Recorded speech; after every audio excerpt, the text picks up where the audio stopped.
மானஸ் பக்கங்கள். Hi friends, இது மாலிகாவின் கேளுங்க கதை கேளுங்க.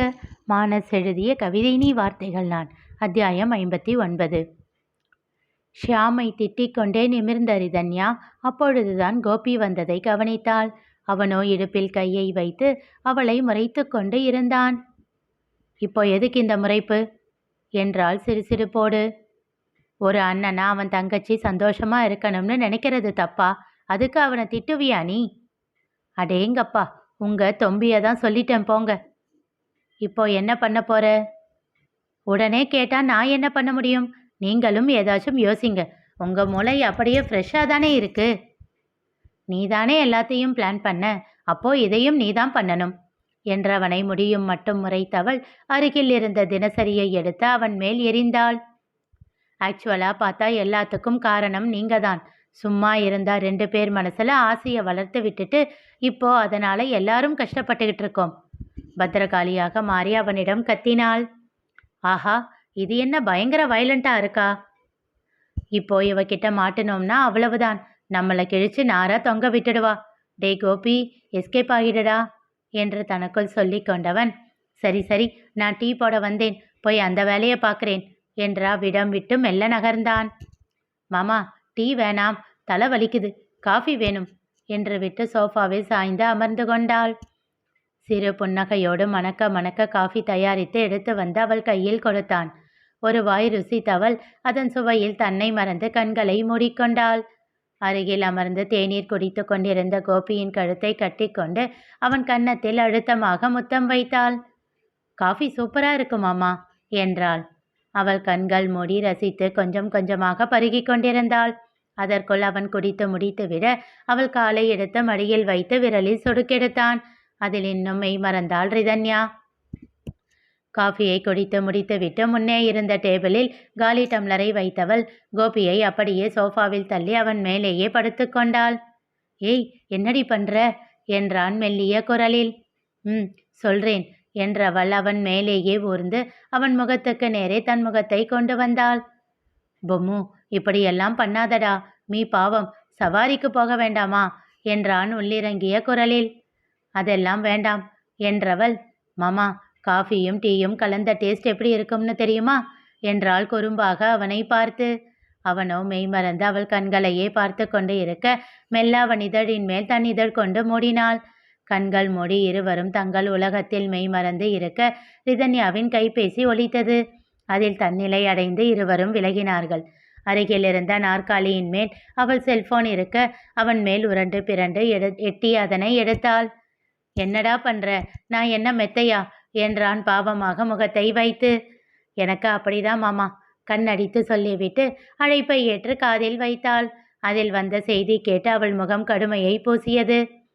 என்னாச்சு ரிதிமா என்றான் கோபி பதட்டமாக. அச்சுவோட அக்கா அஞ்சலி வந்திருக்கலாம் என்றவள் விவரங்களை அவனிடம் கூறினாள். அவளோட பேச்சு எல்லாம் எனக்கு என்னவோ சரியா படல மாமா, அவளை பற்றி எனக்கு டீட்டெயில்ஸ் வேணும் என்றாள். கலெக்ட் பண்ணி கொடுக்குறேன். இன்னைக்கு நைட்டுக்குள்ளே முடியுமா? ட்ரை பண்ணுறேன். அச்சுவை டிஸ்டர்ப் பண்ணுற எதுவும் இங்கே இருக்கக்கூடாது, உடனே கிளியர் பண்ணிடணும் என்றாள் கோபமாக.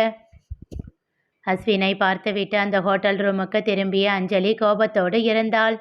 இப்போ எதுக்கு இவ்வளவு கோபம் என்றவாறே அவள் அருகில் வந்து அமர்ந்தான் அவள் கணவன் கமலேஷ். சின்ன பையன்னு பார்த்தா என்ன பேச்சு பேசுகிறான் தெரியுமா? அது சரி, நான் தான் அப்பவே சொன்னேன். நீ சொன்னா அவன் என்ன சின்ன பையனா? அவன்கிட்ட பணம் வாங்குறதெல்லாம் ஈஸியாக நடக்காதுன்னு எனக்கு முன்னையே தோணுச்சு. அவன் பேசினது எல்லாம் கேட்டு எனக்கு அப்படியே மண்டை சூடாயிடுச்சு. காரியம் கெட்டுடக்கூடாதேன்னு அமைதியாக வந்தேன். என்ன சொன்னான் கடைசியில்? கொடுக்குறேன்னு சொன்னானா இல்லையா? இல்லை என்பதை போல் தலையசைத்தவள், முடியாது அப்படின்னு திடமா சொல்கிறான் என்றாள். அப்போ என்ன பண்ண போற? நாளைக்கு சண்டே, மண்டே அன்னைக்கு அவன்கிட்ட போய் திரும்பவும் கேட்டு பார்க்குறேன். அவன் முடியாதுன்னு சொன்னால் வீட்டு மேலே கேஸ் போடுவேன்னு மிரட்ட வேண்டியது தான். கேஸுக்கு வேற செலவு பண்ணணுமா? சலித்து கொண்டான் கமலேஷ். அது சரி, அப்படியே அல்வா துண்டு மாதிரி கையில் வந்து கிடைக்குமா என்ன என்றாள் கோபமாக. அதுக்கு நான் என்ன பண்ண முடியும்? ஒழுங்கா வேலைக்கு போய்கிட்டு இருந்த என்ன பிஸ்னஸ் ஆசை காட்டி ஆரம்பிக்க வச்சது நீதானே, அப்போ நீதான் எல்லாத்தையும் சரி பண்ணணும் அலட்சியமாக அவன் கூறினான். ஆமாம், பெரிய வேலை, அதில் அப்படியே கோடி கோடியாக சம்பளத்தை எடுத்துட்டு வந்து கொட்டுனீங்க பாருங்க. ஏய், எதுவா இருந்தா என்ன? மாசம் பிறந்தா சம்பளம் வந்துகிட்டு இருந்துச்சு. இப்போ அதுவும் போச்சு. எல்லாம் முன்னாலதான் என்று விட்டு கோபமாக அவன் எழுந்து சென்று விட்டான். மனதில் பொங்கிய எரிமலையோடு அமர்ந்திருந்தாள் அஞ்சலி.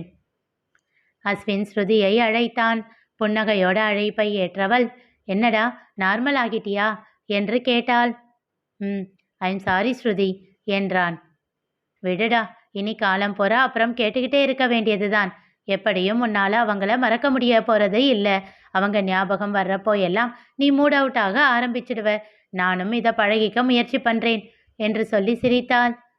உனக்கு என் மேல கோபம் இல்லையா ஸ்ருதி? சிச்சி, எதுக்கு கோபம் எல்லாம்? என்றவன், ஸ்ருதி வெளியே போகலாம் வரியா? திரும்பவும் வீட்டுக்கு வரல, எல்லாரும் ஒரு மாதிரி நினைப்பாங்க என்றான். இந்நேரத்துக்கா? நைட் ஆக போகுதுடா. லேட் ஆயிடுச்சுன்னா கஷ்டம். அவசர அவசரமா வீட்டுக்கு திரும்பணும். நாளைக்கு போகலாமா? சண்டே தானே? ஓ ஷியர். உனக்கு ஒன்றும் வேலை இல்லையே? அதெல்லாம் இல்லை ஸ்ருதி, கொஞ்சம் மூட் அவுட்டில் வந்தேனா. சுவாதி கூட விளையாடிட்டு இருந்ததில் ஃப்ரீ ஆகிட்டேன். அதுக்கப்புறம் அவள் பேரை சொன்னதில் கொஞ்சம் டென்ஷன் ஆயிடுச்சு. ஓ, சார் அவங்க பேர் கூட சொல்ல மாட்டீங்களோ? அவள் மேலே கொலை வெறியில் இருக்கேன். ஆஹா, எப்படி எப்படி? மனசு பூரா அவங்க மேலே அவ்வளவு பாசம் வச்சிருப்பாங்களாம். ஆனால் அவங்க மேலே கோபமாம். சுத்த பைத்தியக்காரத்தனமா இல்லை என்றாள் ஏளனமாக. இருக்கட்டும், நான் பைத்தியக்காரனாவே இருந்துட்டு போறேன் சட்டென அவன் கூறினான். சரி விடு அச்சு, பார்த்துக்கலாம் என்று மெல்ல அவனை சமாதானம் செய்தாள் ஸ்ருதி. அதை விடு, உனக்கு திடீர்னு என்ன டென்ஷன்? என் அச்சுவை டென்ஷன் பண்ணது யாரு? அவள் கேட்டதும் சிறு புன்னகை அவன் இதழில் அரும்பியது. அஞ்சலி அலுவலகத்திற்கு வந்தது பற்றியும் அவனிடம் பேசியதை பற்றியும் ஸ்ருதியிடம் கூறினான். அச்சோ பாவம்டா, ஏன் பணம் கொடுக்க முடியாதுன்னு சொன்ன? உன்னால முடிஞ்சா கொடுக்கலாம் இல்ல? விளையாடாத ஸ்ருதி, அவளோட மோட்டிவே தப்பா இருக்கு. அவ வெறும் பணத்துக்காகத்தான் இங்க வந்திருக்கா, பாசத்துக்காக இல்ல. அவ தன்னை நியாயப்படுத்திக்க மாமாவை அசிங்கப்படுத்துறா. இத்தனை நாள் மாமா தான் என்ன வளர்த்தாருன்னு கூட அவளுக்கு தெரியல. புரியுது. ஆனா உண்மையிலேயே அவங்க ப்ராப்ளம்ல இருந்தா என்ன? அது அவ தலையெழுத்து. அவளா தேடிக்கிட்ட வாழ்க்கை தானே அது. அவளால தான் என் அம்மா இறந்தாங்க. அந்த வருத்தம் அவளுக்கு கொஞ்சம் கூட இல்லை. சரி விடு, நீ டென்ஷன் ஆகாத. I am okay. அது சரி, நீ எதுக்கு அவளுக்கு சப்போர்ட் பண்ற? என்ன நாத்தனாருன்னு சாஃப்ட் கார்னரா? இங்க பாரு, அவ எல்லாம் உனக்கு நாத்தனாரே கிடையாது, புரியுதா? அப்போ என்னோட நாத்தனார் யாரு என்றாள் குரலில் குறும்பை தேக்கி. உனக்கு தெரியாதா? எப்போ இருந்தாலும் அவ மட்டும்தான் உனக்கு நாத்தனார். எவ? பேர் சொல்ல மாட்டேன் சிரித்து விட்டாள் ஸ்ருதி. சரி ஓகே, காலையில் எத்தனை மணிக்கு எங்கே மீட் பண்ணலாம்னு எனக்கு மெசேஜ் பண்ணு. ஓகே ஸ்ருதி, பாய். அழைப்பை துண்டித்த பின் வெகு நேரம் யோசனையோடு அமர்ந்திருந்தான் அஸ்வின். மறுநாள் காலையில் துணிகளை எடுத்து துவைப்பதற்காக எல்லாவற்றையும் சுத்தம் செய்து கொண்டிருந்த ரிதன்யா கத்தி கொண்டிருந்தாள். மாமா! அவள் கத்தியதில் வேகமாக ஓடி வந்தான் கோபி. என்னம்மா, என்ன ஆச்சு? உங்ககிட்ட எப்பவும் இதே தொல்லையா இருக்கு மாமா. துணியை ஒழுங்கா துவைக்க போடவே மாட்டீங்களா? எப்படி சேர்த்து வச்சிருக்கீங்க பாருங்க. எத்தனை தடவை சொன்னாலும் கேட்கறதே இல்லை. ஒரே நேரத்தில் போட்டால் எப்படி? மிஷின் தான் துவைக்குது, இல்லைன்னு சொல்லலை. ஆனால் அதை காய வச்சு மடித்து வைக்கிறதுக்குள்ளே என் இடுப்பு உடஞ்சிடுது. அப்பப்போ போட்டால் ஈஸியாக இருக்கும் இல்லை? அது இல்லைடா என்றவனை முறைத்து கொண்டே நின்றாள் ரிதன்யா. எப்படி தான் இந்த அச்சு இத்தனை வருஷம் உங்களை சமாளிச்சுக்கிட்டு இருந்தானோ தெரியல. இதே மாதிரி என்னை திட்டிக்கிட்டு தான் என்று சொல்லி சிரித்தான் கோபி. பின் அவன் முகத்தில் வருத்தம் தோய, என்ன பண்ணுறான்னு தெரியல, சாப்பிட்டு இருப்பானா? இங்கே இருக்கும்போதே அவன் ஒருத்தனுக்கு சமைக்கணும்னா போங்க மாமா, எனக்கு மட்டும் சமைக்க கடுப்பாகுது அப்படின்னு சொல்லுவான். இப்போ தனியாக என்ன பண்ணுறான்னு தெரியல. ஒழுங்கா வேலைக்கு சாப்பிட்றானா, தூங்குறானா? வேலைன்னு வந்துட்டா ராத்திரியெல்லாம் தூங்காமல் உட்காந்து வேலை செய்வான். நான் தான் அவனை அதட்டி தூங்க சொல்லுவேன். இந்த ஸ்ருதி பொண்ணு கூட கல்யாணம் ஆயிடுச்சுன்னா நிம்மதியாக இருப்பேன். அது என்னவோ இப்படி தள்ளி வச்சிருக்காங்க. என்ன ஜாதகமோ என்ன எழவோ. கைகள் அதன் போக்கில் வேலை செய்து கொண்டிருக்க அவன் வாய் புலம்பிக் கொண்டே இருந்தது. அவன் அருகில் நெருங்கி வந்து அவன் முதுகோடு அணைத்து கொண்டாள் ரிதன்யா.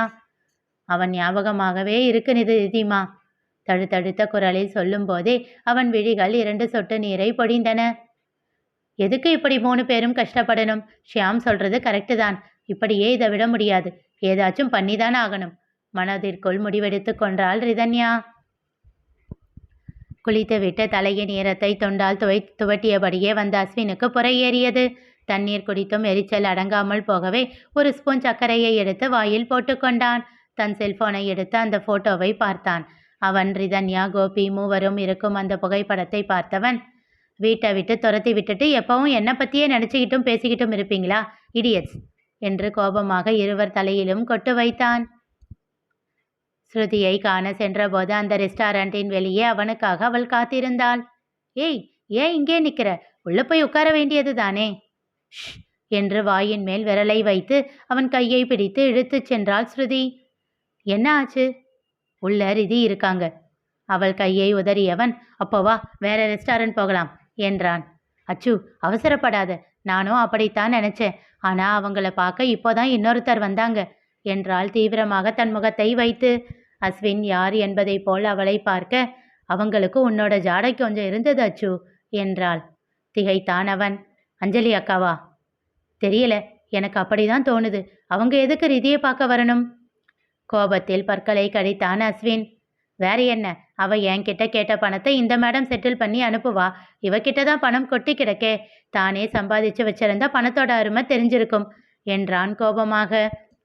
அச்சு, கோபப்படாதடா, இரு என்ன விஷயம்னு பார்ப்போம் என்று விட்டு சத்தம் இல்லாமல் அவர்கள் அமர்ந்திருந்த டேபிளுக்கு பின்பக்கம் இருந்த டேபிளுக்கு அவளை இழுத்துச் சென்றாள். அவர்கள் பார்க்க முடியாத வண்ணம் இருவரும் முதுகை காட்டி அமர்ந்து கொண்டனர். அஞ்சலி ஏன் ரிதன்யாவை பார்க்க வந்தால் தெரிந்து கொள்ள தொடர்ந்து கேளுங்க. கதை கேளுங்க. மீண்டும் சந்திப்போம்.